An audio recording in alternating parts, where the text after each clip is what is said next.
चलिए आज की क्लास में हम लोग एक और इम्पॉर्टेंट एग्जांपल्स देखेंगे जो कि ये भी हो सकता है आपके एग्जाम्स में देखने को मिले। देखिए प्रॉब्लम क्या कह रहा है, a system of coplanar force has the total moment P, 2P and 3P about the point 0, 0, 0, 1 and 2, 4। मतलब कि 3 पॉइंट्स हैं ये और तीनों पॉइंट्स के अबाउट में आपका मोमेंट जो है वो क्या है, P है, 2P है और 3P है रिस्पेक्टिवली कहने का मतलब कि इस पॉइंट के रिस्पेक्ट में ये P मोमेंट है, इस पॉइंट के रिस्पेक्ट में 2P मोमेंट है और 2, 4 पॉइंट के रिस्पेक्ट में 3P मोमेंट है। आपको फाइंड क्या करना है, find the magnitude and equation of the line of action of the resultant. मतलब समझ में आ रहा है कि आपको रिजल्टेंट का मैग्नीट्यूड फाइंड करना है और क्या, रिजल्टेंट का मैग्नीट्यूड के साथ साथ इक्वेशन फाइंड करना है ना। Line of action of resultant, line of action मतलब सॉरी यहाँ लिख भी दिया गया equation of the line of action मतलब दो चीज़ फाइंड करना है आपको, रिजल्टेंट फाइंड करना है और एक लाइन ऑफ इक्वेशन का एक्शन ऑफ लाइन का इक्वेशन फाइंड करना है। तो अब थोड़ा सा एक ध्यान दीजिए एक बात कि मैंने क्लास जब हम लोग मैकेनिक्स का स्टैटिक्स वाला पोर्शन स्टार्ट कर रहे थे तब मैंने वहाँ बताया था कि रिजल्टेंट क्या होता है और किसी भी दो फोर्स के रिजल्टेंट के मैग्नीट्यूड को हम लोग कैसे निकालते हैं।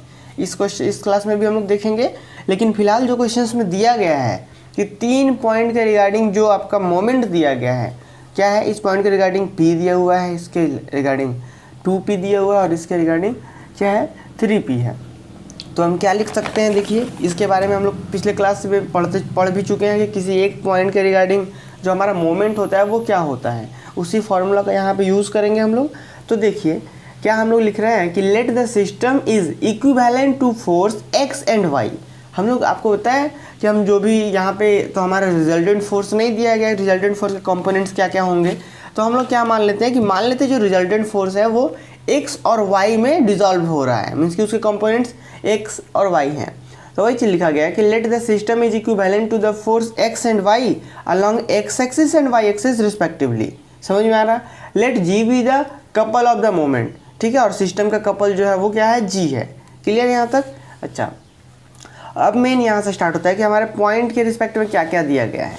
सबसे पहले now taking moment about the given points, ठीक है। तो सबसे पहले आपको फॉर्मूला पता होना चाहिए कि अगर कोई पॉइंट P है जिसका कोऑर्डिनेट HK है, ठीक है, तो इस पॉइंट के रिगार्डिंग जो आपका मोमेंट होता है, फॉर्मूला होता है वो ये होता है। इस पॉइंट का मान लेते हैं, इस पॉइंट के रिगार्डिंग जो आपका मोमेंट है उसका नाम दे देते हैं G डैश। तो G dash is equal to होता है G minus HY plus KX। ये y और x क्या है, जो हमारा रिजल्टेंट फोर्स होता है सिस्टम का, ये उसका कंपोनेंट्स होते हैं, मीन्स कि रिजल्टेंट फोर्स इसी में डिजॉल्व हुए रहते हैं। ये h और यहाँ का k जो है उस पॉइंट का कोऑर्डिनेट होता है, इस पॉइंट का आप निकालना चाहते हैं, और ये g जो होता है पूरे सिस्टम का कपल ऑफ मोमेंट होता है। ठीक है, बात आगे बढ़ते हैं।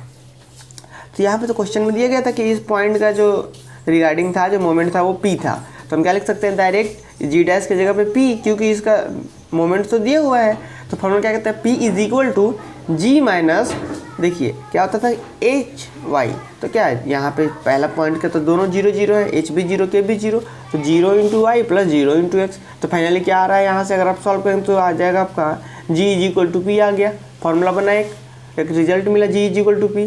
अब दूसरा सॉल्व कीजिए, दूसरे पॉइंट के लिए क्या होगा, 0, 1 है, तो G minus 0y plus 1 into x, क्योंकि 0, 1 था, H की जगह 0 था, K की जगह 1 था, और इज इक्वल टू कितना 2P। क्लियर है। तो यहाँ से अब क्या आ रहा है, देखिए ये तो ख़त्म ना, ये ख़त्म, सिर्फ बचा क्या G प्लस 1x, मतलब G plus x is equal to 2P। अब G का वैल्यू यहाँ से P था, तो x का वैल्यू कितना हो जाएगा, यहाँ से 3P हो जाएगा आप सॉल्व करेंगे तो।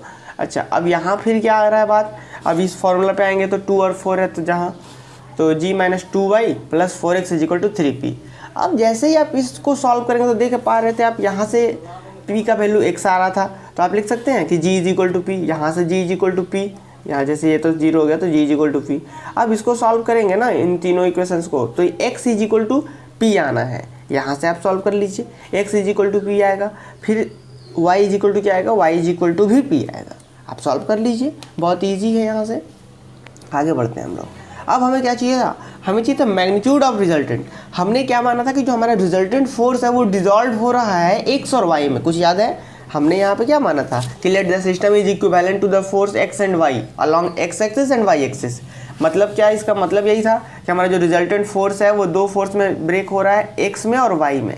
आपको एक रिलेशन पता था कि हम इसको लिख सकते हैं r square is equal to x square plus y square, ये लिख सकते हैं हम लोग। और जैसे अगर हम रिजल्टेंट का बात करें, सॉरी मैग्नीट्यूड का बात करें, तो मैग्नीट्यूड इज इक्वल टू क्या होता था, r is equal to under root x square plus y square, under root x square plus y square. और एक्स का वैल्यू कितना है पी, इसका वैल्यू कितना है पी, तो p square plus p square हो जाएगा। तो रिजल्टेंट इज इक्वल टू क्या हो जाएगा, मैग्नीट्यूड, सॉरी रिजल्टेंट बोल रहे हैं, मैग्नीट्यूड जो होगा रिजल्टेंट का वो क्या होगा, under root x square y square. तो एक्स की जगह भी पी, इसकी जगह भी पी, तो हम क्या लिख सकते हैं कि magnitude of resultant is under root p square plus p square. Finally कितना, 2p स्क्वायर, कितना आ गया अंडर रूट में 2p स्क्वायर। आपको पता है कि p स्क्वायर जब बाहर आएगा तो p बचेगा p और अंडर रूट 2, तो ये हो गया हमारा मैग्नीट्यूड रिजल्टेंट का। ठीक है, और इक्वेशन का तो पता ही है फॉर्मूला, इक्वेशन का हम लोग क्या लिख देंगे, अभी जो हम लोग वैल्यू निकाल कर लाए हैं ये फॉर्मूला जो होता है, इसी फॉर्मूला में आपका जो g है, x है, y है, वैल्यू पुट कर दीजिए, आपका रिजल्ट आ गया। देखिए g का value g minus x y plus y x is equal to 0, तो g की जगह पे जो p वैल्यू है वो रख दीजिए, x का x है, y की जगह p है, फिर y की जगह y है और x की जगह p है। समझ में आ रहा, इसका वैल्यू और इसका वैल्यू रख दिए, सिंपली हमारा रिजल्ट आ गया। अब देखिए p कॉमन करके 0 कर दिए, तो बचा क्या, यहाँ से आपका बचा x minus y is equal to 1। तो ये हमारा क्या हो गया, इक्वेशन हो गया और ये मैग्नीट्यूड हो गया। ठीक है।